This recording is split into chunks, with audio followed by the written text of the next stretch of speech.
Hello, all are welcome to the 12th episode of our second chapter, that is electrostatic potential and capacitance. Okay. നോക്കൂ, നമ്മൾ കഴിഞ്ഞ ദിവസം കപ്പാസിറ്റേഴ്സിൻ്റെ combination ആയിരുന്നു നമ്മൾ കഴിഞ്ഞ ലെക്ചറിൽ ഡിസ്കസ് ചെയ്തിരുന്നത്. സീരീസ് കോമ്പിനേഷൻ, പാരലൽ കോമ്പിനേഷൻ, അതിൻ്റെ പ്രത്യേകതകൾ കണ്ടു, അതിൻ്റെ പ്രോബ്ലംസ് നമ്മൾ വർക്കൗട്ട് ചെയ്തു. ഇന്ന് നമുക്ക് ഡിസ്കസ് ചെയ്യാനുള്ളത് energy stored in a capacitor. ഒരു കപ്പാസിറ്ററിൽ സ്റ്റോർ ചെയ്ത എനർജി എത്രയാണ്, എന്താണ്, അതിനെക്കുറിച്ചാണ് നമ്മൾ ഡിസ്കസ് ചെയ്യാൻ പോകുന്നത്. ഓക്കെ, നമ്മൾ കപ്പാസിറ്ററിനെ നമ്മൾ ആരോടാണ് ഉപമിച്ചിരുന്നത്? ഒരു ടാങ്കിനോട്, അല്ലേ? ഏത് കണ്ടക്ടറിനും ചാർജ് സ്റ്റോർ ചെയ്യാനുള്ള എബിലിറ്റി ഉണ്ട്. ഏതുപോലെ ഏത് വെസലിനും ലിക്വിഡ് സ്റ്റോർ ചെയ്യാനുള്ള, വാട്ടർ സ്റ്റോർ ചെയ്യാനുള്ള എബിലിറ്റി ഉണ്ട് എന്ന് പറഞ്ഞു. പക്ഷേ എല്ലാ വെസൽസും വെള്ളം സ്റ്റോർ ചെയ്യാനാണോ ഉപയോഗിക്കുന്നത്? അല്ല. അതുപോലെ തന്നെ ഏത് കണ്ടക്ടറിനും ചാർജ് സ്റ്റോർ ചെയ്യാനുള്ള കപ്പാസിറ്റിൻ്റെ എബിലിറ്റി ഉണ്ട്. എല്ലാ കണ്ടക്ടറിൻ്റെ എയിം ചാർജ് സ്റ്റോർ ചെയ്യലാണോ? ഒരിക്കലുമല്ല. അതുപോലെ തന്നെയാണ് എന്നാൽ നമുക്ക് ലിക്വിഡ് വെള്ളം സ്റ്റോർ ചെയ്യാനായിട്ട് നമ്മൾ ഉപയോഗിക്കുന്ന ഡിവൈസ് ഉണ്ട്. അതാണ് ഒരു ടാങ്ക്, ബോട്ടിലൊക്കെ. അതുപോലെ തന്നെ നമുക്ക് ആ ഒരു എയിമോട് കൂടി നമ്മൾ കപ്പാസിറ്ററിൻ്റെ എയിം ചാർജ് സ്റ്റോർ ചെയ്യൽ മാത്രമല്ല കേട്ടോ. നമ്മളുടെ ഈ ഒരു അവസ്ഥയിൽ നമുക്ക് അങ്ങനെ പറയാം. അപ്പോൾ ചാർജ് സ്റ്റോർ ചെയ്യാൻ വേണ്ടിയിട്ട് നമ്മൾ അതിനായിട്ട് ഡിസൈൻ ചെയ്തിട്ടുള്ള ഒരു ഡിവൈസാണ് എന്ത്? കപ്പാസിറ്റർ. ആ കപ്പാസിറ്ററിൻ്റെ എനർജിയെക്കുറിച്ചാണ് നമ്മൾ സംസാരിക്കുന്നത്. അപ്പോൾ ഞാൻ ചോദിക്കട്ടെ, ഒരു ടാങ്കിൻ്റെ എനർജി എന്ന് പറഞ്ഞാൽ ശരിക്കും എന്താ? കാലി ടാങ്കിന് എനർജി ഉണ്ടോ? ഇല്ല. ടാങ്കിൻ്റെ എനർജി എന്ന് പറഞ്ഞാൽ ടാങ്കിൽ സ്റ്റോർ ചെയ്ത വെള്ളത്തിൻ്റെ എനർജിയാണ്. ആണല്ലോ. ടാങ്കിൻ്റെ എനർജി എന്ന് നമ്മൾ ഉദ്ദേശിക്കുന്നത് നമ്മൾ ടാങ്കിൽ സ്റ്റോർ ചെയ്ത വെള്ളത്തിൻ്റെ എനർജി. അതുപോലെ തന്നെ കപ്പാസിറ്ററിൻ്റെ എനർജി എന്ന് പറഞ്ഞാൽ എന്തായിരിക്കും? കാലി കപ്പാസിറ്ററിന്, എം ടി കപ്പാസിറ്ററിന് എനർജി ഇല്ല. കപ്പാസിറ്ററിൽ സ്റ്റോർ ചെയ്ത ചാർജിൻ്റെ എനർജിയാണ് കപ്പാസിറ്ററിൻ്റെ എനർജി. ഈ ടാങ്കിൽ സ്റ്റോർ ചെയ്ത വെള്ളത്തിന് എവിടുന്ന് എനർജി കിട്ടി? എവിടെയോ ഉള്ള വെള്ളത്തിനെ നമ്മൾ എഫേർട്ട് കൊടുത്തിട്ട് വർക്ക് ചെയ്തിട്ടാണ് നമ്മൾ ടാങ്കിലേക്ക് എത്തിച്ചത്. ആണല്ലോ. ഓക്കെ, അങ്ങനെ വെള്ളത്തിനെ ടാങ്കിലേക്ക് എത്തിക്കാൻ വേണ്ടിയിട്ട് നമ്മൾ ചെയ്ത വർക്ക് എത്രയാണോ ആ വർക്ക് ഡണ്ണാണ് ടാങ്കിൽ സ്റ്റോർ ചെയ്ത വെള്ളത്തിൻ്റെ എനർജി. മനസ്സിലായോ? ഇൻ എൻ എക്സാക്ട്ലി സിമിലർ വേ നിങ്ങൾക്ക് പറയാം, ഒരു കപ്പാസിറ്ററിൻ്റെ എനർജി എന്ന് പറയുന്നത് കപ്പാസിറ്ററിൽ സ്റ്റോർ ചെയ്ത ചാർജിൻ്റെ എനർജിയാണ്. ആ ചാർജിനുള്ള എനർജി എവിടെ നിന്നാണ് കിട്ടിയത്? എവിടെയോ ഉള്ള, ഫോർ എക്സാമ്പിൾ നമ്മളതിനെ എങ്ങനെ സംസാരിക്കുക? ഇൻഫിനിറ്റിയിലുള്ള ചാർജിനെ കപ്പാസിറ്ററിലേക്ക് എത്തിക്കാൻ വേണ്ടി എക്സ്റ്റേണൽ ഏജൻറ്റ് ചെയ്ത വർക്ക് ഡണ്ണാണ് കപ്പാസിറ്ററിൽ സ്റ്റോർ ചെയ്ത ചാർജിൻ്റെ എനർജി എന്ന് പറയുന്നത്. മനസ്സിലായോ? റെഡി അല്ലേ? അതുകൊണ്ട് energy stored in a capacitor നമ്മൾ ഡിഫൈൻ ചെയ്യാൻ പോകുന്നത് എന്താ അറിയോ? It is the work done to charge the capacitor. കപ്പാസിറ്ററിനെ work done to charge the capacitor. Charge the capacitor എന്ന് പറഞ്ഞാൽ കാലി കപ്പാസിറ്ററിലേക്ക് ചാർജ് ഫില്ല് ചെയ്യുന്ന പ്രോസസ്സിനെ പറഞ്ഞ പേരാണെന്ത്? ചാർജിങ്. ചാർജുള്ള കപ്പാസിറ്ററിലെ ചാർജ് റിമൂവ് ചെയ്യുന്ന പ്രോസസ്സിനാണ് നമ്മൾ ഡിസ്ചാർജിങ് എന്ന് വിളിക്കുക. മനസ്സിലായല്ലോ? അപ്പോൾ it is the work done. It എന്ന് പറഞ്ഞാൽ energy stored in a capacitor is the work done to charge the capacitor. എവിടെയുള്ള ചാർജിനെ കപ്പാസിറ്ററിലേക്ക് എത്തിക്കാൻ ചെയ്യേണ്ട വർക്ക് ഡൺ ആണ് ഉദ്ദേശിച്ചത്. മനസ്സിലായല്ലോ? ഓക്കെ, അപ്പോൾ ടാങ്കിനോട് ഞാൻ വെറുതെ ഉപമിച്ചതല്ല, നിങ്ങൾക്ക് അങ്ങനെ കമ്പയർ ചെയ്യാം, മനസ്സിലാക്കി വെക്കാം. അപ്പോൾ ഇനി നമ്മൾ ചെയ്യാൻ പോകുന്നത് എന്താ അറിയോ? ഒരു കാലി കപ്പാസിറ്ററിൽ 0 ചാർജ് ആയിട്ടുണ്ടായിരുന്നു. അത് കംപ്ലീറ്റ് ഒരു ക്യൂ ചാർജിലേക്ക് അതിൻ്റെ ചാർജ് എത്താൻ വേണ്ടിയിട്ട് എത്ര വർക്കാണോ നമ്മൾ ചെയ്യേണ്ടത്, ആ വർക്ക് ഡൺ കണ്ടെത്തി കഴിഞ്ഞാൽ നമ്മുടെ പ്രോബ്ലം സോൾവ്ഡ് എന്ന് വെച്ചാൽ നമ്മളുടെ ഡെറിവേഷൻ കംപ്ലീറ്റ് ആയി. മനസ്സിലായല്ലോ? അപ്പോൾ അതിന് ഞാൻ നോക്കൂ, നിങ്ങൾക്ക് വീണ്ടും ഒരു എക്സാമ്പിൾ തന്നെ ഞാൻ വീണ്ടും സംസാരിക്കാൻ പോവാണ്. സപ്പോസ് എൻ്റെ അടുത്തൊരു ബോട്ടിൽ അല്ലെങ്കിൽ ഒരു കപ്പ് ഉണ്ടെന്ന് വിചാരിക്കും. Like this. നമുക്കൊരു കപ്പാണിത്.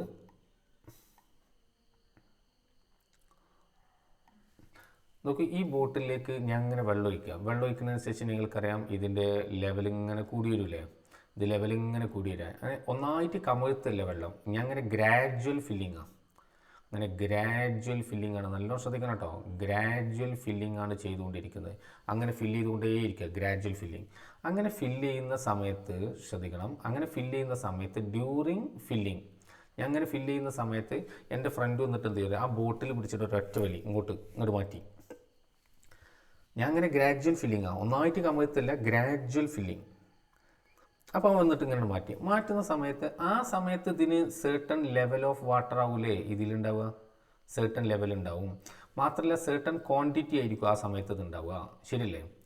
ഫുൾ ക്വാണ്ടിറ്റി ആയിട്ടില്ല, ഫുൾ ലെവലും ആയിട്ടില്ല. ആ സമയത്ത് ഇതിൽ സേർട്ടൺ ക്വാണ്ടിറ്റി ഓഫ് വാട്ടർ ഉണ്ട്, മാത്രമല്ല സേർട്ടൺ ലെവൽ ഓഫ് വാട്ടർ ഇതിലുണ്ട്.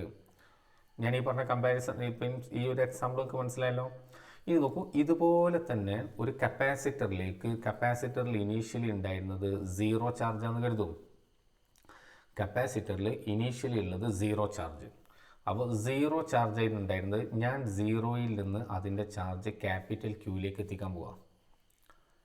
അതായത് ഫുള്ള് ചാർജ് ചെയ്യാൻ പോകണം. ഫുള്ള് ചാർജ് ചെയ്ത് കഴിഞ്ഞാൽ ക്യാപിറ്റൽ ക്യൂ ചാർജ് ചെയ്യലുണ്ടാവുമെന്ന് കരുതും. ഇനീഷ്യലി 0 ഉണ്ടായിരുന്നത്, അതായത് ഇനീഷ്യലി 0 ലെവലിൽ നിന്ന് ഫുൾ ലെവലിലേക്ക് നമ്മൾ വെള്ളം ഒഴിക്കുന്ന ഒരു പ്രോസസ്സ് ആയിരുന്നല്ലോ ഇവിടെ നടത്തിക്കൊണ്ടിരുന്നത്. അതിൻ്റെ ഇടയിലുള്ള പിന്നെ ഒരു പർട്ടിക്കുലർ സ്റ്റേജിലുള്ള അവസ്ഥയാണ് നമ്മൾ സ്റ്റേജാണ് നമ്മളിവിടെ കണ്ടുകൊണ്ടിരിക്കുന്നത്. ഓക്കെ, ഇനി നോക്ക്, കപ്പാസിറ്റർ നമ്മൾ 0 ക്യാപിറ്റൽ ക്യൂയിലേക്ക് ചാർജ് ചെയ്യുക. ഡ്യൂറിങ് ചാർജിങ് ആ പ്രോസസ്സ് നടക്കുമ്പോൾ അറ്റ് എനി ഇൻസ്റ്റൻറ്റ് ആ ഇൻസ്റ്റൻറ്റിൽ ഇതിൽ ക്യൂ ചാർജ് ആയിട്ടുള്ളൂ, സ്മോൾ ക്യൂ. ഇവിടേക്കാണ് എത്തുന്നത്, ഫുള്ളായില്ലല്ലോ, ഒരു സ്മോൾ ക്യൂ ചാർജ്. ആ സമയത്ത് അവിടുത്തെ ലെവല് പൊട്ടൻഷ്യൽ വി ആണ്. ഇത് മാക്സിമം ഫുൾ പൊട്ടൻഷ്യൽ അല്ല, ഞാൻ പറഞ്ഞല്ലോ ഇതിൽ ലെവല് പൊട്ടൻഷ്യലൊക്കെ ഓർമ്മയില്ലേ? ഈ ക്ലാസ് മാത്രം കേട്ടാൽ ഇതൊന്നും മനസ്സിലാവില്ല കേട്ടോ. നമ്മുടെ ഇതുവരെയുള്ള കാര്യങ്ങളൊക്കെ ഞാൻ നിങ്ങളെ കൊണ്ടുവന്ന ആ ലെവലിലേക്ക് എത്തിക്കഴിഞ്ഞാൽ മാത്രമേ നിങ്ങൾക്ക് ക്ലാസ് എൻജോയ് ചെയ്യാൻ കഴിയുള്ളൂ, കാര്യങ്ങൾ മനസ്സിലാക്കാൻ കഴിയുള്ളൂ. അപ്പോൾ let Q be the charge and V be the potential at that instant. ആ സമയത്തെ ലെവൽ പൊട്ടൻഷ്യലാണ് വി. പിന്നെ നമ്മൾ ഏത് കപ്പാസിറ്ററിനാണ് പിന്നെ ചെയ്യുന്നത്, സി കപ്പാസിറ്റി ആണുള്ളത്. ആ സി കപ്പാസിറ്റി ഈ ക്യൂനെയോ ഈ വിനെയോ ഒന്നുമല്ല ഡിപ്പെൻഡ് ചെയ്യുന്നത്, അതിൻ്റെ ജിയോമെട്രിനെയാണ് ഡിപ്പെൻഡ് ചെയ്യുന്നത്, നമ്മൾ ഓൾറെഡി പഠിച്ചു. അപ്പോൾ സി കപ്പാസിറ്റൻസ് ഉള്ള കപ്പാസിറ്ററിൽ നമ്മൾ ഗ്രാജുവൽ ചാർജിങ് നടന്നുകൊണ്ടിരിക്കെ during charging at any instant let Q be the charge on the capacitor and V be the potential at that instant. മനസ്സിലായോ? അങ്ങനെയാണെങ്കിൽ ഈ വിക്ക് നമുക്ക് എന്ത് ഇക്വേഷൻ കൊടുക്കാം? ആ സമയത്തെ പൊട്ടൻഷ്യൽ എന്ന് പറഞ്ഞത് അപ്പോഴുള്ള ചാർജ് ഡിവൈഡഡ് ബൈ അതിൻ്റെ കപ്പാസിറ്റി, വി സിക്കൽ ക്യൂ ബൈ സി.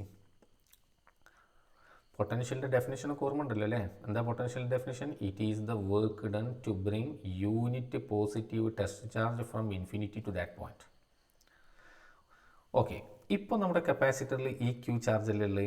ഇനി ഞാൻ ഒരു ഡി ക്യൂ ചാർജും കൂടി അതിലേക്ക് ഒരു ഇത്തിരി ചാർജ് കൊടുക്കാൻ വേണ്ടിയിട്ടുള്ള വർക്ക് ഡൺ കാൽക്കുലേറ്റ് ചെയ്യാം. അപ്പോൾ നമുക്ക് ഇത്തിരി വർക്ക് ഡൺ ആയിരുന്നു, ഇത്തിരി വർക്ക് ഡൺ ആരാണ്?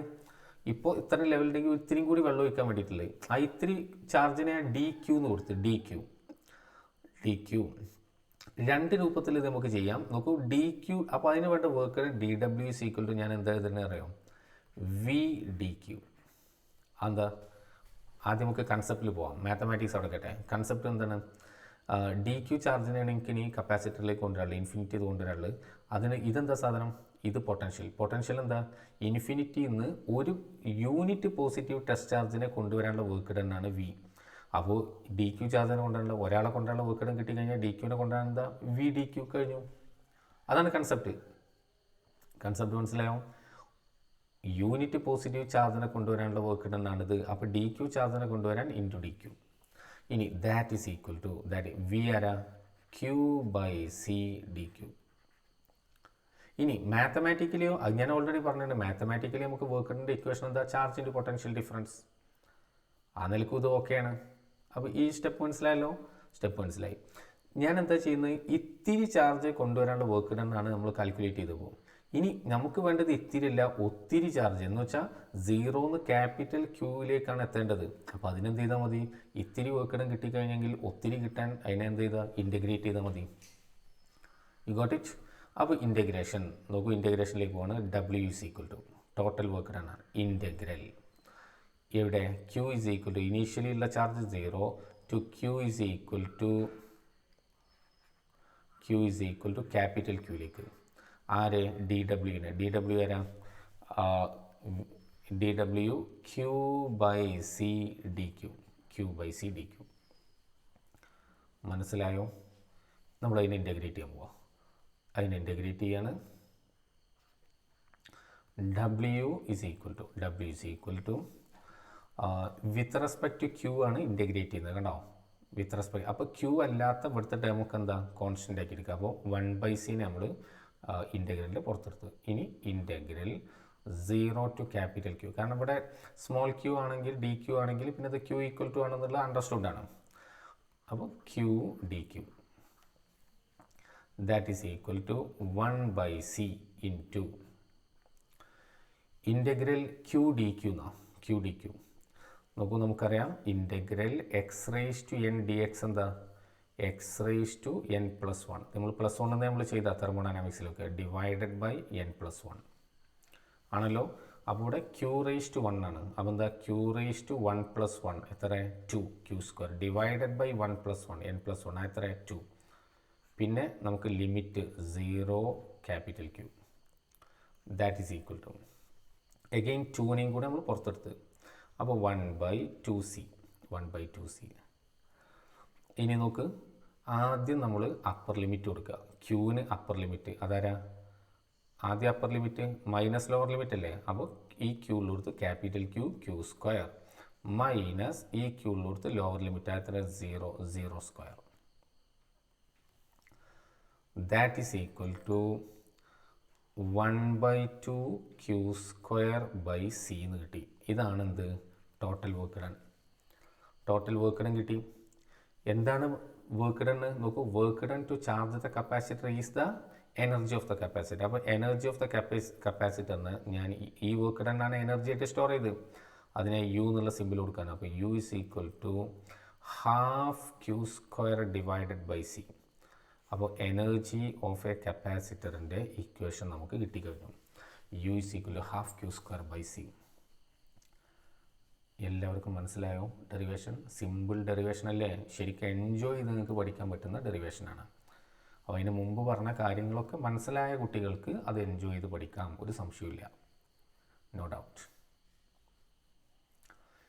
ഇനി നോക്ക്, ഞാൻ ഇതിനെ നമുക്ക് വീണ്ടും, അപ്പോൾ ഇത് മനസ്സിലായി കഴിഞ്ഞാൽ ഇനി നിങ്ങൾക്ക് മുന്നോട്ട് പോവാം. ഇനി ഞാൻ മുന്നോട്ട് പോവാണ്, നിങ്ങൾ ശ്രദ്ധിക്കുക. ഇവിടെ ക്യൂവിനെ നമുക്ക് സബ്സ്റ്റിറ്റ്യൂട്ട് ചെയ്യാം. ഞാൻ ക്യൂവിനെ എങ്ങനെ കൊടുക്കുക, ക്യൂ എന്ന് പറഞ്ഞാൽ Q is equal to C V ആണല്ലോ, അത് ഇവിടെ സബ്സ്റ്റിറ്റ്യൂട്ട് ചെയ്യുക. അപ്പോൾ ക്യൂ ഉള്ളിടത്ത് സി വി കൊടുത്താൽ ക്യൂ സ്ക്വയർ ഉള്ളിടത്ത് എന്താ പറയുക, സി സ്ക്വയർ വി സ്ക്വയർ എന്നല്ല വരിക, സി സ്ക്വയർ വി സ്ക്വയർ. അപ്പോൾ സി സ്ക്വയറിൽ ഒരു സിയും ഈ സിയും ക്യാൻസൽ ചെയ്തു. അപ്പോൾ ഇവിടെ എന്താ ഉണ്ടാവുക, half into C square V square by C, C cancelled, C V square. അപ്പോൾ എനർജിക്ക് നിങ്ങൾക്ക് അടുത്ത ഇക്വേഷൻ കിട്ടി, ഹാഫ് സി വി സ്ക്വയർ എന്ന ഇക്വേഷൻ നിങ്ങൾക്ക് ഇവിടെ കിട്ടി. Energy is equal to half C V square. മനസ്സിലായോ? Energy half C V square. വീണ്ടും നോക്കൂ, നമുക്ക് അടുത്തതിലേക്ക് പോകാം. നമുക്ക് ഇവിടെ ഞാൻ ക്യൂവിനല്ലേ സബ്സ്റ്റിറ്റ്യൂട്ട് ചെയ്ത്, ഞാൻ സി സബ്സ്റ്റിറ്റ്യൂട്ട് ചെയ്യുക, അല്ല ഇനി ഇതിൽ പോയി കണ്ട് സീനെ സബ്സ്റ്റിറ്റ്യൂട്ട് ചെയ്താൽ വീണ്ടും നമുക്ക് അതന്നെ കിട്ടുക. അപ്പോൾ ഇതിൽ തന്നെ സബ്സ്റ്റിറ്റ്യൂഷൻ നടത്തുക, ഇതിൽ സീനെ സബ്സ്റ്റിറ്റ്യൂട്ട് ചെയ്യുക. C is equal to Q by V. അതിവിടെ കൊടുത്തു കഴിഞ്ഞാൽ സിക്കാട്ട് കൊടുക്കുന്നത് ക്യൂ ബൈ വി. അപ്പോൾ ഇവിടെ ഒരു ക്യൂ വരും, ബൈ വി മേലെ പോകും, ഒരു ക്യൂ ക്യാൻസൽ ആവില്ലേ, ക്യാൻസൽ ആവും. അപ്പോൾ യു ഇസ് ഈക്വൽ എന്താ കിട്ടുക, ചെയ്ത് നോക്കണം കേട്ടോ, ഹാഫ് ക്യൂ വി എന്ന് കിട്ടി, ഹാഫ് ക്യൂ വി. നോക്കൂ എത്ര ഇക്വേഷനായി. 3 വളരെ ഫണ്ടമെൻ്റൽ ആയിട്ടുള്ള 3 ഇക്വേഷൻസിലേക്ക് നമ്മളിപ്പോൾ തന്നെ എത്തിക്കഴിഞ്ഞു. U is equal half Q square by C, U is equal half C V square, U is equal half Q V. എല്ലാം ബൈ ഹാർട്ട് ആയിക്കോളും, നിങ്ങൾ ബൈ ഹാർട്ട് ആക്കണമെന്നില്ല, നിങ്ങൾ ഏതെങ്കിലും ഒന്ന് മനസ്സിലാക്കി വെച്ചാൽ മതി. അപ്പോൾ നോക്കൂ, kinetic energy half M V square ഒക്കെ പോലെ ഇതാ half C V square, half C V square ഒന്ന് കിട്ടിക്കഴിഞ്ഞാൽ അതിൽ നിങ്ങൾക്ക് ആവശ്യമായ ടേമിനെ സബ്സ്റ്റിറ്റ്യൂട്ട്. ഇപ്പോൾ ഇതാണ് നിങ്ങൾക്ക് അറിയുന്നത്, ബാക്കി ഫോം അറിയണം. അപ്പോൾ സിക്ക് സബ്സ്റ്റിറ്റ്യൂട്ട് ചെയ്താൽ മതി, അല്ലെങ്കിൽ വിക്ക് സബ്സ്റ്റിറ്റ്യൂട്ട് ചെയ്താൽ മതി. അങ്ങനൊന്നും സബ്സ്റ്റിറ്റ്യൂട്ട് ചെയ്യേണ്ടി വരില്ല. നിങ്ങൾക്ക് കുറച്ച് മുന്നോട്ട് പോയി കഴിഞ്ഞാൽ അല്പം പ്രോബ്ലമൊക്കെ ചെയ്യുമ്പോഴേക്കും നിങ്ങൾക്ക് ആ ഇക്വേഷൻ എല്ലാം നിങ്ങൾക്ക് ഒരു സബ്സ്റ്റിറ്റ്യൂഷനും ഇല്ലാതെ നിങ്ങൾക്ക് ബൈ ഹാർട്ടാവും. കഴിഞ്ഞിട്ടില്ല, നമുക്ക് ഒരു ഇക്വേഷനും കൂടെ നമുക്ക് ഡിസ്കസ് ചെയ്യാനുണ്ട്. ഇതിൻ്റെ ഒരു ഇക്വേഷനും കൂടെ നമുക്ക് ഡിസ്കസ് ചെയ്യാനുണ്ട്. അപ്പോൾ അതിൻ്റെ മുമ്പ് നിങ്ങൾ ഈ 3 ഇക്വേഷനും ഒന്ന് സ്ട്രോങ് ആക്കി വെച്ചേ, ശരിക്കും മനസ്സിലാക്കുക. Half Q square by C, half C V square, half Q V. എന്നിട്ട് വേണം എനിക്ക് അടുത്ത ഇക്വേഷനിലേക്ക് പോകാൻ. അത് നമ്മൾ ജിയോമെട്രിനെ ഉപയോഗപ്പെടുത്തിയിട്ടാണ് ആ ഇക്വേഷൻ നമ്മൾ ചെയ്യാൻ പോകുന്നത്. ഓക്കെ, നോക്കൂ, ഞാൻ അടുത്ത ഇക്വേഷനിലേക്ക് പോവുകയാണ്. അടുത്ത ഇക്വേഷനിലേക്ക് പോകുമ്പോൾ നോക്കാം. ഇപ്പോൾ നമ്മൾ പഠിച്ചിട്ടുള്ളത് ഇപ്പോൾ നമ്മൾ പഠിച്ചിട്ടുള്ള ഇക്വേഷൻ എന്ന് പറഞ്ഞാൽ 3 ഇക്വേഷൻ നമ്മൾ ഓൾറെഡി മനസ്സിലാക്കി കഴിഞ്ഞു. അപ്പോൾ അതിൽ the U is equal to half Q square divided by C. ഈ ഇക്വേഷൻ കൊടുക്കട്ടെ. ഈ ഇക്വേഷനിൽ ഞാൻ സബ്സ്റ്റിറ്റ്യൂട്ട് ചെയ്യുമ്പോൾ ക്യൂ എന്ന് പറഞ്ഞാൽ എന്താ, നമ്മളെ പ്ലേറ്റുമേലുള്ള ചാർജ് ആണല്ലോ. ഓക്കെ, പ്ലേറ്റുമേലുള്ള ചാർജിനെ പ്ലേറ്റിൽ സിഗ്മ സർഫസ് ചാർജ് ഡെൻസിറ്റിയിലല്ലേ ഉണ്ടാവുക, സിഗ്മ സർഫസ് ചാർജ് ഡെൻസിറ്റിയിൽ. അപ്പോൾ ടോട്ടൽ ചാർജ് എന്ന് പറഞ്ഞാൽ charge per unit area into total area sigma A. അപ്പോൾ Q is equal to sigma A. മാത്രമല്ല പ്ലേറ്റുകൾക്കിടയിൽ നമുക്കൊരു ഇലക്ട്രിക് ഫീൽഡ് ഉണ്ട്. ആ ഇലക്ട്രിക് ഫീൽഡിനെ പറ്റി നമ്മൾ എന്താ പഠിച്ചത്, യൂണിഫോം ഇലക്ട്രിക് ഫീൽഡാണ് അല്ലേ. Equally and oppositely charged plates, അതിൻ്റെ ഇടയിൽ നമുക്ക് യൂണിഫോം ഇലക്ട്രിക് ഫീൽഡ് ഉണ്ട്. ആ ഇലക്ട്രിക് ഫീൽഡിൻ്റെ ഇക്വേഷനും നമുക്കറിയാം. പറയൂ, എത്ര ഇക്വേഷൻ? അതൊന്നും നീ മറന്നു കഴിഞ്ഞാൽ ഒരു രക്ഷയില്ല കേട്ടോ. പറഞ്ഞോ, is equal to sigma divided by epsilon 0. ഇതൊന്നും ഇനി മറക്കാൻ പാടില്ല. അതൊക്കെ മറന്നു കഴിഞ്ഞാൽ പിന്നെ നിങ്ങൾക്ക് ഇതിൻ്റെ ബേസ്, നമ്മൾ ടോപ്പിക്ക് തീരാൻ പോവാണ്, ടോപ്പിക്കിൻ്റെ ടുവേർഡ്സ് ദ എൻഡിലേക്ക് എത്തി തുടങ്ങി. അപ്പോൾ ഇനിയും ഇതിലൊന്നും സംശയങ്ങളുണ്ടാകാൻ പാടില്ല. ഇതൊക്കെ നിങ്ങൾക്ക് വളരെ സ്ട്രോങ് ആയിരിക്കണം. നോക്കൂ, ഇതാണ് ഞാനിവിടെ സബ്സ്റ്റിറ്റ്യൂട്ട് ചെയ്യാൻ പോകുന്നത്. That is half into Q എന്ന് പറഞ്ഞത് സിഗ്മ എ, അപ്പോൾ Q square sigma square A square divided by C. C ആരാ, ഞാൻ ജിയോമെട്രിയാണ് ഉപയോഗിക്കുന്നതെന്ന് പറഞ്ഞു നേരത്തെ. Epsilon 0 A by D. അപ്പോൾ എപ്സിലോൺ 0 എ ബൈ ഡി എവിടെ പോവും, മേലെ പോവും. നോക്കൂ, ഒരു എ ക്യാൻസൽഡ്. ക്ലിയർ? ഇനി സിഗ്മ ബൈ എപ്സിലോൺ 0 കൂടെ സബ്സ്റ്റിറ്റ്യൂട്ട് ചെയ്യണം, കാണിക്കാം. അപ്പോൾ half into sigma by epsilon 0 ആരാണ്, ഇ ആണ്, ആണല്ലോ. അപ്പം ഞാൻ ഇതിനെ സിഗ്മ സ്ക്വയർ ഉള്ളതുകൊണ്ട് ഇതിനെ ഞാൻ ഇങ്ങനെ എഴുതി. ഓക്കെ, ഇങ്ങനെ തന്നെ കൊടുക്കാം. Sigma square divided by epsilon 0 square into epsilon 0 into A D അല്ലേ. ഒരു എപ്സിലോൺ 0 ക്യാൻസൽ ചെയ്ത് കഴിഞ്ഞാൽ തന്നെ കിട്ടില്ലേ, sigma square by epsilon 0. A ഡിനെ മാറ്റി എഴുതിയതിൻ്റെ ഉദ്ദേശം ഞാൻ പറയാം. That is equal to half into what is this, this is E square epsilon 0 into A D. നോക്കൂ, നമ്മുടെ പ്ലേറ്റ് ഇങ്ങനെയാണല്ലോ, പാരലൽ പ്ലേറ്റ് കപ്പാസിറ്റി. ഇതല്ലേ പ്ലേറ്റിൻ്റെ ഏരിയ ക്യാപിറ്റൽ എ, അവർ തമ്മിലുള്ള സെപ്പറേഷൻ സ്മോൾ ഡി. അങ്ങനെയാണെങ്കിൽ എ ഇൻറ്റു ഡി എന്ന് പറഞ്ഞാൽ എന്താ, എ ഇൻറ്റു ഡി എന്ന് പറഞ്ഞാൽ വോളിയം അല്ലേ, ഏരിയ ഇൻറ്റു ലെങ്ത് അല്ലേ ഇത്. അപ്പോൾ A into D is volume. Therefore നമുക്ക് നോക്കൂ, ലാസ്റ്റ് ഇക്വേഷനെ നമുക്ക് രണ്ട് രൂപത്തിൽ എഴുതാം. ഒന്ന് U is equal to half epsilon 0 E square into A D. Half epsilon 0 E square into A D. This is all right. എന്ന് വെച്ചാൽ ഇത് ശരിക്കും എന്താ, ഇത് U is equal to half epsilon 0 E square into volume of capacitor ആണ്, into volume of capacitor.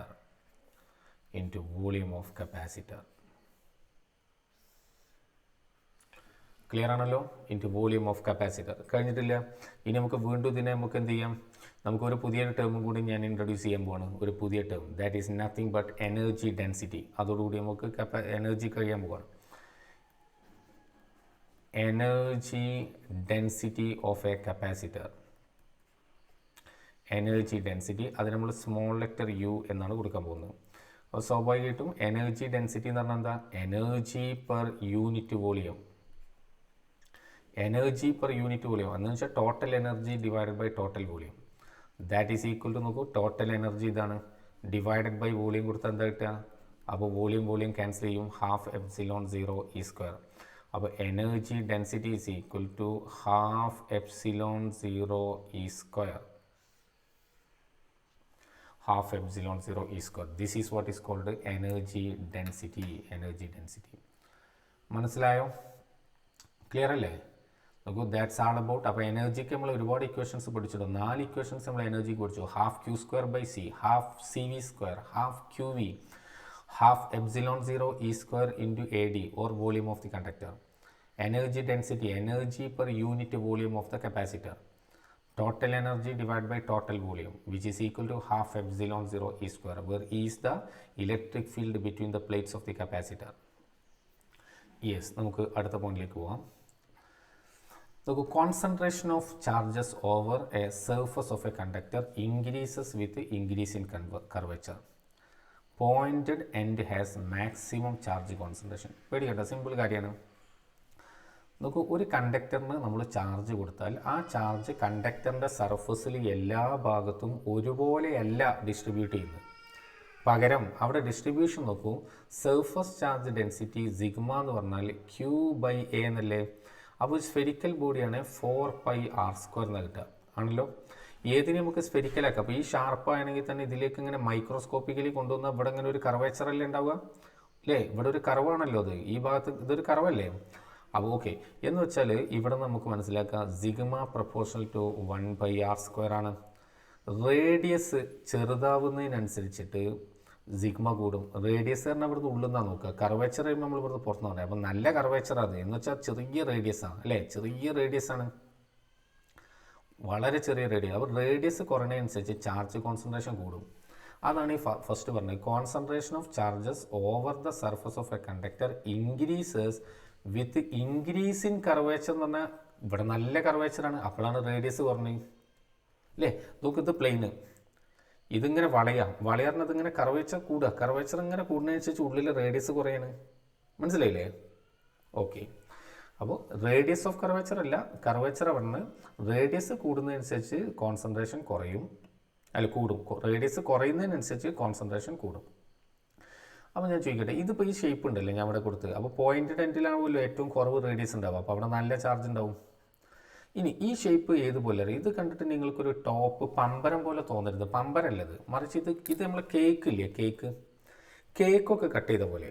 അപ്പോൾ എങ്ങനെ ഉണ്ടാവുക, അപ്പോൾ ഇങ്ങനെ കൂർത്തിട്ടില്ലേ, എങ്ങനെ പറയാം, ഇതാ നിങ്ങളടുത്തേക്ക് ഇങ്ങനെ കൂർത്ത് വരാം. എന്നാൽ ഈ ഭാഗം ഇല്ലേ ഇവിടെ ഇങ്ങനെ കൂർത്തിട്ട് വരിക. 3 ഡയമെൻഷനിൽ ആലോചിച്ചാൽ മതി നിങ്ങൾ ആ ഡയഗ്രത്തിന്. പക്ഷേ ഈ സൈഡ് അത് ഇങ്ങനെ വരിക കേട്ടോ. പമ്പരത്തിന് അതിങ്ങനെ സ്ഫെരിക്കലായിട്ട് ഇങ്ങനെ പോകില്ല, അങ്ങനെയല്ലത്. മനസ്സിലായല്ലോ? പിന്നെ അതേപോലെ എഡ്ജ് പമ്പരം പോലെ അല്ല ഉള്ളത്, ആ ചുറ്റുമുള്ളത് നമ്മൾ കേക്കൊക്കെ കട്ട് ചെയ്ത ഒരവസ്ഥ. നോക്കൂ, ഇവിടെ ഇതിന് നമ്മൾ ചാർജ് കൊടുത്താൽ ഏറ്റവും കുറവ് ചാർജ് ഇവിടെ ഉണ്ടാവുക, ഏറ്റവും കുറവ് ചാർജ് ഉണ്ടാവുക റേഡിയസ് ഏറ്റവും കൂടുതലുള്ളത്. റേഡിയസ് ഇവിടെ ഏറ്റവും കൂടുതൽ ഇവിടെ ഈ പ്ലെയിൻ സർഫസിൻ്റെ റേഡിയസ് എത്ര? ഇൻഫിനിറ്റി. നോക്കൂ, ഇത് കുഞ്ഞ് സ്ഫിയർ,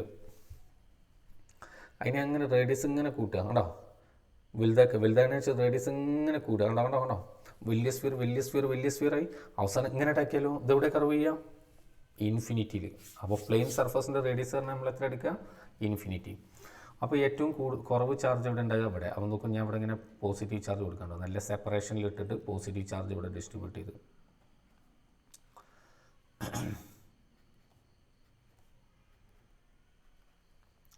ഇനി എവിടെ ഉണ്ടാവുക? ഇതിനേക്കാൾ കർവേച്ചർ തൊട്ട് കൂടിയ സ്ഥലം, അതേതാ? ഈ ഭാഗം. അത് നമുക്ക് ഇവിടെ കുറച്ചും കൂടെ അടുത്ത് ചാർജിന് കൊടുക്കുക. ചാർജസ് ഞാൻ കുറച്ചും കൂടെ അടുത്ത് വരച്ചു. പിന്നെ ഇവിടെ ഏതാ? ഈ 2 കോർണറിൽ. അപ്പോൾ ഇവിടെ ചാർജ് നന്നായിട്ട് കൊടുക്കുക. ഉണ്ടാവും, കുറച്ചധികം കൊടുത്തു. ഇതാ ഇവിടെ ചാർജ് കോൺസെൻട്രേഷൻ കുറച്ചധികം കൊടുക്കുക. ഓക്കെ. ഇനി ഏറ്റവും കൂടുതൽ എവിടെ? അത് ഈ ഷാർപ്പ് പോയിന്റിൽ.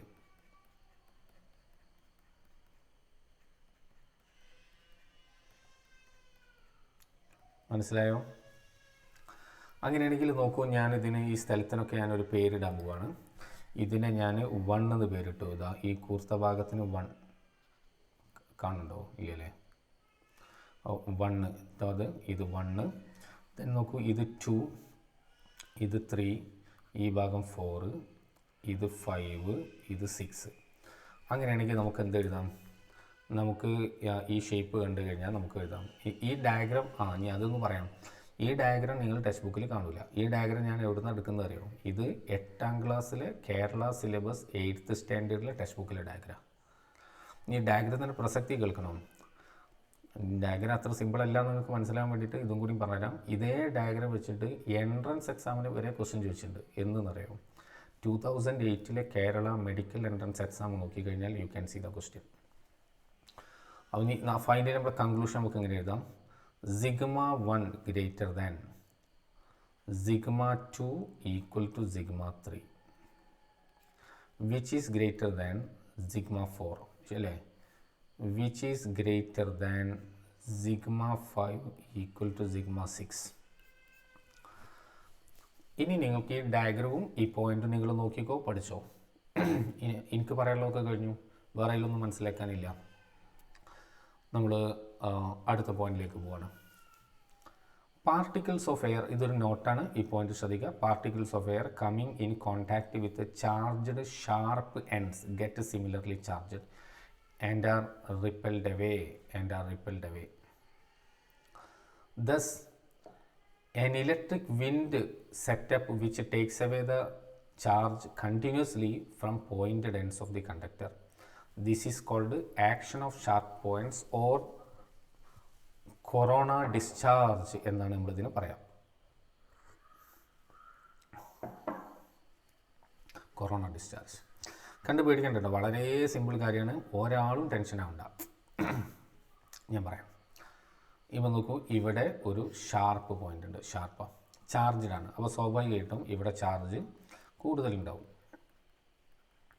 ഓക്കെ, യെസ്, ഇവിടെ കൂടുതൽ ചാർജ് ഉണ്ട്, ഒരു ഷാർപ്പ് പോയിൻ്റാണ്. അപ്പോൾ നോക്കൂ, ഇവിടെ ഈ സറൗണ്ടിങ്ങിലുള്ള എയർ വളരെ, നിങ്ങളിപ്പോൾ ഡെഫിനിഷനിലേക്ക് ഒന്നും നോക്കണ്ട കേട്ടോ, നിങ്ങൾ ഞാൻ പറഞ്ഞത് ശ്രദ്ധിച്ചാൽ മതി, വളരെ സിമ്പിൾ കാര്യം. നോക്കൂ, ഈ ഷാർപ്പ് പോയിൻ്റ് ഇവിടെ കോൺടാക്റ്റ് വരുന്ന ഇവിടുത്തെ എയർ ആസ് ഇറ്റ് ഈസ് ഇൻസുലേറ്ററാണ്. ആ എയർ ഇവിടെ കോൺടാക്റ്റിൽ വരുമ്പോൾ ആ കോൺടാക്റ്റിൽ വന്ന ഭാഗത്തിന് എന്ത് കിട്ടും? ചാർജ് കിട്ടൂലേ? കാരണം ചാർജിങ് ബൈ കണ്ടക്ഷനാണ്, എന്ന് വെച്ചാൽ ഡിസ്ട്രിബ്യൂട്ട് ചെയ്യുന്നില്ല. കോൺടാക്റ്റിൽ വന്ന ഭാഗം നമ്മൾ ഈ റബ്ബ് ഇതൊക്കെ കിട്ടുന്ന പോലെ അതിന് ആ ഭാഗത്ത് ചാർജ് കിട്ടി. എയർ എവിടെയാണോ ഇവിടെ കോൺടാക്റ്റിൽ വരുന്നത് ആ ഭാഗത്തിന് ചാർജ് കിട്ടി. അപ്പോൾ ആ എന്ത് ചാർജാണ് കിട്ടുക? Gets similarly charged. എയറിന് കോൺടാക്റ്റിൽ ലെവൽ നമുക്കത് ഇങ്ങനെ കാണിക്കാൻ പറ്റില്ല. ഇവിടെ ഈ ഭാഗത്ത് ഇങ്ങനെ എന്ത് കിട്ടി? പോസിറ്റീവ് ചാർജ് കിട്ടി എയറിന്. ആ എയർ പോസിറ്റീവ്, ഇവിടെ എന്താ ഉള്ളത്? പോസിറ്റീവ്. ഇവിടെ എയറിന് എത്ര പോസിറ്റീവാണോ കിട്ടിയത് അത്രയും പോസിറ്റീവ് ഇയാൾക്ക് നഷ്ടമായിട്ടോ, അത് പോയിട്ടാണ്. പോസിറ്റീവ് കിട്ടിക്കഴിഞ്ഞാൽ ആ പോസിറ്റീവും ഈ പോസിറ്റീവും തമ്മിൽ പരസ്പരം റിപ്പൽ ചെയ്യും. എന്ന് വെച്ചാൽ ഈ എയറിനെ ഈ പോസിറ്റീവ് ചാർജ് ഇവിടുന്ന് അങ്ങോട്ട് തെറിപ്പിച്ചു. റെഡി? അപ്പോൾ ആ എയർ അവിടെ നിന്നാണ് തെറിച്ചു പോയി. എയറാണ് പോയി കഴിഞ്ഞാൽ പിന്നെ ഇവിടെ ഇങ്ങനെ വാക്വമാണ് ഉണ്ടാകുക? അല്ല. അപ്പം മറ്റു എയർ സൈഡ് കൂടെ കയറിയാണ്ട് ഇതിനായിട്ട് അറ്റാച്ച് ചെയ്യും. എടാ, ഇതിനായിട്ട് കോൺടാക്റ്റിൽ വരും. അപ്പം വീണ്ടും those air gets similarly charged. അതിനും പോസിറ്റീവ് ടു എയറിന്. അപ്പോൾ ആ പോസിറ്റീവും ഈ പോസിറ്റീവും തമ്മിൽ റിപ്പൽ ചെയ്യും. അപ്പോൾ ആ എയർ തെറിച്ചു പോകും. വീണ്ടും ആ ഗ്യാപ്പിലേക്ക് അടുത്ത എയർ എത്തി കോൺടാക്റ്റിൽ നിന്ന്. അങ്ങനെ നോക്കും, ഈ കണ്ടിന്യൂസ് ആയിട്ട് എയർ കോൺടാക്റ്റിൽ വരികയും ചാർജ് ചെയ്യപ്പെടുകയും അവർ തെറിച്ചു പോവുകയും ചെയ്യുന്നു.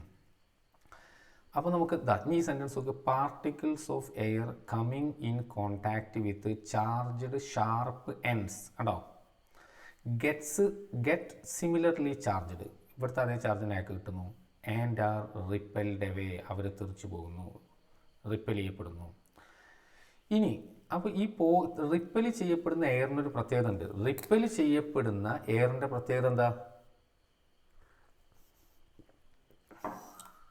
റിപ്പൽ ചെയ്യപ്പെടുന്ന എയർ ചാർജുമായിട്ടാണ് ഇവിടുന്ന് തെറിച്ചു പോകുന്നത്. റിപ്പൽ ചെയ്യുന്ന എയർ ചാർജുമായിട്ടാണ് പോകുന്നത്. മനസ്സിലായോ? റെഡി? അങ്ങനെ ചാർജ് ചെയ്തിട്ട് ഇവർ പോകുമ്പോൾ എന്താ സംഭവിക്കുക? അതാണ് നോക്കൂ, ഈ വിൻഡ് എന്ന് പറഞ്ഞാൽ എന്താ? Flow of air. അപ്പോൾ ഇത് ചാർജ് ചെയ്തിട്ടാണ് ആ പിന്നെ ഇത് പോകുന്നത്. അപ്പോൾ നമ്മൾ അതിനെന്ത് വിളിച്ചു? Electric wind. നോക്കൂ, എൻ ഇലക്ട്രിക് വിൻഡ്, ഒരു ഇലക്ട്രിക് വിൻഡ് തന്നെ അവിടെ സെറ്റപ്പ് ചെയ്തു. എവിടെ? Sharp charge. അതെന്താ ചെയ്യാം? Takes away charge continuously from the pointed ends of the conductor. മനസ്സിലായോ? അങ്ങനെ ഇവിടുന്ന് ഒരു ഇലക്ട്രിക് വിൻഡ് തന്നെ ഇവിടെ സെറ്റ് ചെയ്യുന്നു. അപ്പോൾ ഒന്നുകൂടെ ഞാൻ നോക്കും, ഇനി ഇവിടെ പറയാം. ഇത് ഷാർപ്പ് പോയിന്റ്. ഇവിടെ എയർ, ഇതിനിവിടെ നല്ല ചാർജ് കോൺസെൻട്രേഷൻ ഉണ്ട്. എയർ കോൺടാക്റ്റിൽ ഒന്ന് ഇൻസുലേറ്ററാണ്, gets in contact with the charge sharp points, gets similarly charge. അപ്പോൾ ഇയാൾ പോസിറ്റീവാണ്, ഇവിടെയും പോസിറ്റീവ്. അപ്പോൾ റിപ്പൽ ചെയ്ത്, അപ്പോൾ ആ ഗ്യാപ്പിലൂടെ പുതിയ ചാർജ് വന്നു. അയാൾ അവിടെ കയറി പിടിച്ചു, ഗെറ്റ്സ് സിമിലർലി ചാർജ്, ഓലിമിൽ പിന്നെ റിപ്പൽ ചെയ്ത്. അപ്പോൾ കണ്ടിന്യൂസ്ലി ഇയാൾ എന്ത് ചെയ്യും? ഒരു ചാർജ്, ഈ ഷാർപ്പ് പോയിന്റ് ചാർജ് ഇങ്ങനെ സ്പ്രേ ചെയ്യുന്നൊരു ഇഫക്റ്റ് ഉണ്ടാവുക. അതാണ് നമ്മൾ ഇലക്ട്രിക് വിൻഡ് എന്ന് നമ്മൾ വിളിച്ചത്. And this phenomenon is called action of sharp points or a sophisticated നെയിമാണ് കൊറോണ ഡിസ്ചാർജ്. ഇത് ടെക്സ്റ്റ് ബുക്കിലില്ല. The phenomenon of corona discharge എന്ന് വേണമെങ്കിൽ വിളിക്കാം. Action of sharp points. Simple കാര്യം, മനസ്സിലായല്ലോ? ഇത് നമുക്ക് നമ്മുടെ അടുത്ത ക്ലാസ്സിൽ, നമ്മുടെ ലാസ്റ്റ് ക്ലാസ്സാണ്, അതിൽ നമുക്ക് അപ്ലൈ ചെയ്യാനുള്ളതാണ്. ഓക്കെ, മനസ്സിലാക്കാം. നമ്മൾ പിന്നെ 1-2 പ്രോബ്ലം നമുക്ക് ചെയ്യാനുണ്ട്. ആദ്യത്തെ ക്വസ്റ്റ്യൻ, ഒരിക്കലും ഞാൻ പറഞ്ഞ പോലെ പ്രോബ്ലം നേരിട്ട് ഞാൻ ചെയ്യുന്നത് നോക്കിക്കരുത്. നിങ്ങൾ വർക്കൗട്ട് ചെയ്യുക, എന്നിട്ട് മാത്രം എന്നെ ഫോളോ ചെയ്യാൻ ശ്രദ്ധിക്കുക. A 12 picofarad capacitor is connected to 50 volt. How much electrostatic energy is stored? Direct question ആണ് അല്ലേ. ഇതിലൊന്നുമില്ല. C is equal to 12 into 10 raised to minus 12 farad. Then V is equal to 50 volt. U is equal to half CV square. That is equal to half into 12 into 10 raised to minus 12 into V is 50 square. ആണല്ലോ. That is equal to half ഇത് cancel ചെയ്തു 6 into 10 raise to minus 12 into 25 into 10 raise to 2 ആണല്ലോ. Ready അല്ലേ? Yes. That is 25 6 ആയാലും എത്രയായി 150 150 into 10 raise to minus 10 or 1.5 into 10 raised to minus 8 joule. Ready അല്ലേ? Calculation mistake എന്തെങ്കിലും ഉണ്ടെങ്കിൽ നിങ്ങൾ ശ്രദ്ധിക്കുക കേട്ടോ. ഓക്കെ, ഞാൻ അടുത്ത ക്വസ്റ്റ്യനിലേക്ക് പോവാണ്. നെക്സ്റ്റ് ക്വസ്റ്റ്യൻ നന്നായിട്ട് പഠിച്ചോ. ക്വസ്റ്റ്യൻ പഠിക്കുക.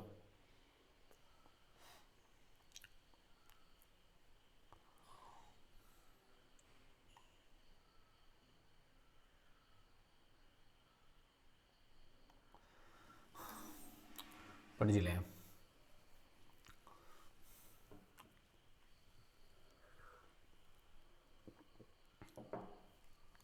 See, it's an NCERT textbook question.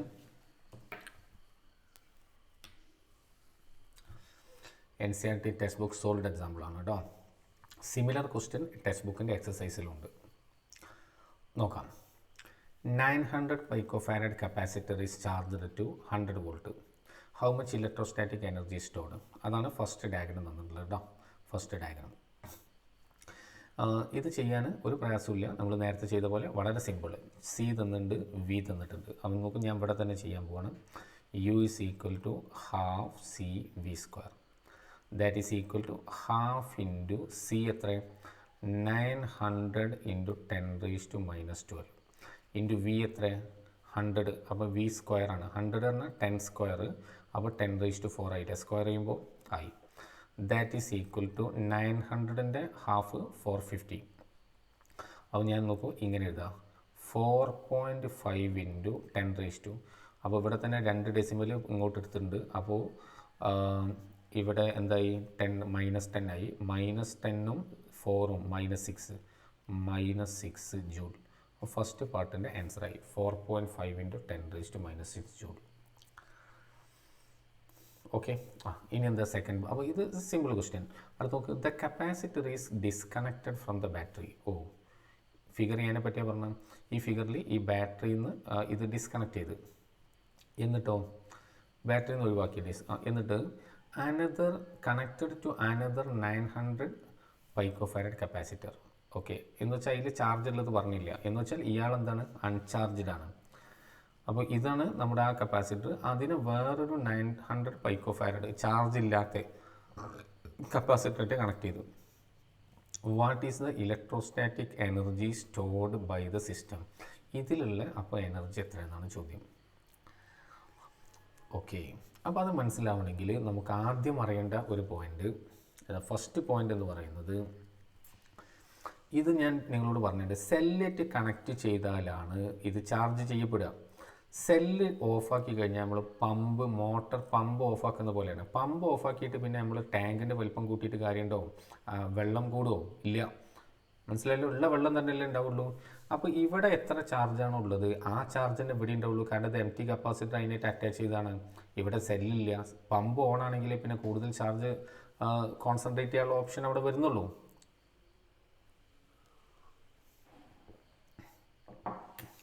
Ready അല്ലേ? ഓക്കെ, അങ്ങനെയാണെങ്കിൽ ശരിക്കും ശ്രദ്ധിക്കുക. അത്തരമൊരു സന്ദർഭത്തിൽ നിങ്ങൾക്ക് ശരിക്കും നോക്കാം. നമ്മൾ ആദ്യം ചെയ്യേണ്ടത്, അപ്പോൾ ഇവിടുത്തെ എനർജി കാണണമെങ്കിൽ ഏത് ഇക്വേഷനാണ് ബെസ്റ്റ് അറിയോ? ഏതാ ഇക്വേഷൻ ബെസ്റ്റ്? ഏതാ ബെസ്റ്റ് പറഞ്ഞാൽ യു ഇസ് ഈക്വൽ ടു, കാരണം ഇവിടെ ഹാഫ് സി വി സ്ക്വയർ ഞാൻ അപ്ലൈ ചെയ്തെന്ന് വിചാരിക്കുക, ഹാഫ് സി വി സ്ക്വയർ. അപ്പോൾ എനിക്ക് എന്തൊക്കെ പ്രശ്നം? സി കണ്ടെത്താം, അതൊക്കെ ഇത് രണ്ട് കോമ്പിനേഷനാണ്. വി കണ്ടെത്തൽ ഇവിടുത്തെ വി അല്ല, ഇവിടുത്തെ വി കാരണം ഇത് ഒറ്റ കപ്പാസിറ്ററിലാണ് 100 വോൾട്ട് ഉണ്ടായിരുന്നത്, ഇതിവിടെ ഡിസ്ട്രിബ്യൂട്ട് ചെയ്ത് പോയി. പിന്നെ അതെങ്ങനെ കണ്ടെത്താനുള്ളതിന് വേറൊരു മെത്തേഡ് ഉണ്ട്, കോമൺ പൊട്ടൻഷ്യൽ എന്നുണ്ട്. അത് നമുക്ക് അത്ര അത്യാവശ്യമില്ല, ഞാനത് ഇവിടെ സംസാരിക്കണില്ല. പകരം നമുക്കിവിടെ ചെയ്യാനുള്ള ഏറ്റവും നല്ല മെത്തേഡ് ഇവിടുത്തെ അതേ ചാർജല്ലേ ഇവിടെ, അപ്പോൾ ചാർജിനെ വെച്ചിട്ടുള്ള ഇക്വേഷൻ യൂസ് ചെയ്യുക. അത് ഏതാണ് half Q square divided by C ആണ്.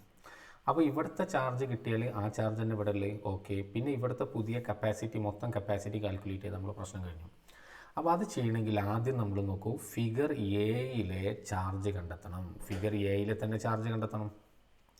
അപ്പോൾ ഇവിടുത്തെ ചാർജ് കണ്ടെത്താൻ നോക്കൂ, ഇവിടുത്തെ പൊട്ടൻഷ്യൽ അറിയാം, ഇവിടുത്തെ കപ്പാസിറ്റി അറിയാം, അപ്പോൾ ചാർജ്. അപ്പോൾ അവിടുത്തെ ചാർജ് നോക്കൂ, Q is equal to C V.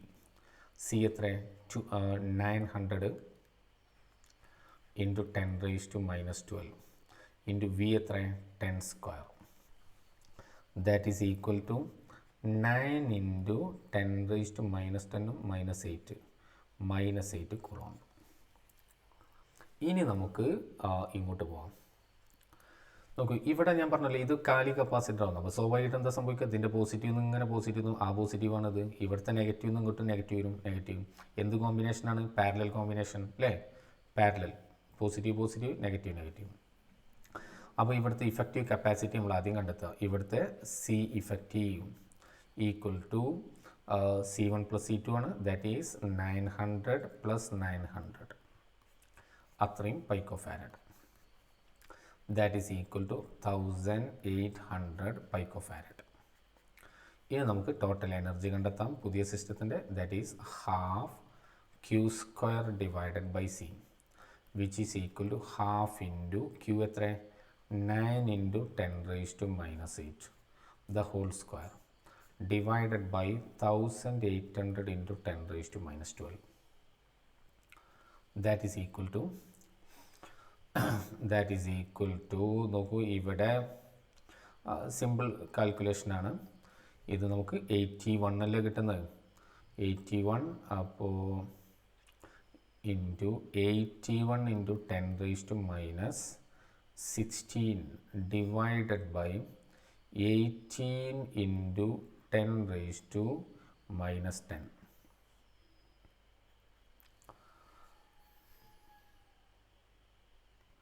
Yes, നോക്കൂ, ഇവിടെ നമുക്ക് 81-ൽ ഇവിടെ 9/2 നല്ലത് വരിക. This is 9/2. 9/2 എത്ര അല്ലേ, ഇത് 81-ൽ 9 ടൈംസ് 18-ൽ 9 2, അപ്പം 9/2. 9/2 ഈസ് 4.5. 4.5/2 എന്നല്ലേ. ഓക്കെ, അപ്പോൾ 4.5/2 എത്ര 2.25. 4.5/2 2.25 ഇൻറ്റു 10⁻, ഇവിടെ എത്ര -10ഉം -10ഉം ക്യാൻസൽ ചെയ്തു, -6 joule. Therefore this is our final answer. The final answer is 2.25 into 10⁻⁻6 joule. Are you okay? Clear അല്ലേ? അപ്പോൾ നമുക്ക് കപ്പാസിറ്റി, ഇതിൽ ഏറ്റവും വലിയ പ്രത്യേകത എന്താ, നമുക്ക് ഇവിടെ ഉണ്ടായിരുന്ന എനർജി എത്ര, സ്റ്റാർട്ടിങ്ങിൽ ഉണ്ടായിരുന്ന എനർജി നമുക്ക് 4.5 into 10⁻⁻6 ജൂളാണ്. പക്ഷേ ഇപ്പോൾ എത്ര എനർജി ഉള്ളൂ, 2. അതിൻ്റെ 50% പോയി. ആ പോയത് എങ്ങനെ, കാരണം ഇവിടെ ഉണ്ടായിരുന്ന ചാർജ്, ആ ചാർജ് ഇവിടെ റീഡിസ്ട്രിബ്യൂഷൻ നടക്കുന്ന സമയത്ത് ഹീറ്റ് എനർജി ആയിട്ടും ഇലക്ട്രോ മാഗ്നറ്റിക് റേഡിയേഷൻ ആയിട്ടാണ് നമുക്ക് ആ ലോസ് ഇവിടെ ഫീൽ ചെയ്തിട്ടുള്ളത്. റെഡിയാണല്ലോ? നോക്കൂ, കുറഞ്ഞ കാര്യം തന്നെയാണ് ഇന്നും നമ്മൾ എടുത്തിട്ടുള്ളത്. പക്ഷേ നിങ്ങൾക്ക് പഠിക്കാൻ മാത്രമുണ്ട്. നിങ്ങൾ നന്നായിട്ട് പഠിക്കുക, പ്രാക്ടീസ് ചെയ്യുക. ടെക്സ്റ്റ് ബുക്ക് ഉള്ളവർ ഇതിന് സിമിലർ ആയിട്ടുള്ള പ്രോബ്ലം ടെക്സ്റ്റ് ബുക്കിൻ്റെ എക്സസൈസിലുണ്ട്. 600 മൈക്രോഫാരഡിൻ്റെ ഒരു ക്വസ്റ്റ്യൻ വെച്ചിട്ട് ഇതുപോലുള്ള ക്വസ്റ്റ്യൻ ചോദിച്ചിട്ടുണ്ട്. അത് പോയിട്ട് ചെയ്യാൻ അറ്റംപ്റ്റ് ചെയ്യുക, കൂടുതൽ പഠിക്കുക, പ്രാക്ടീസ് ചെയ്യുക. Okay, thank you.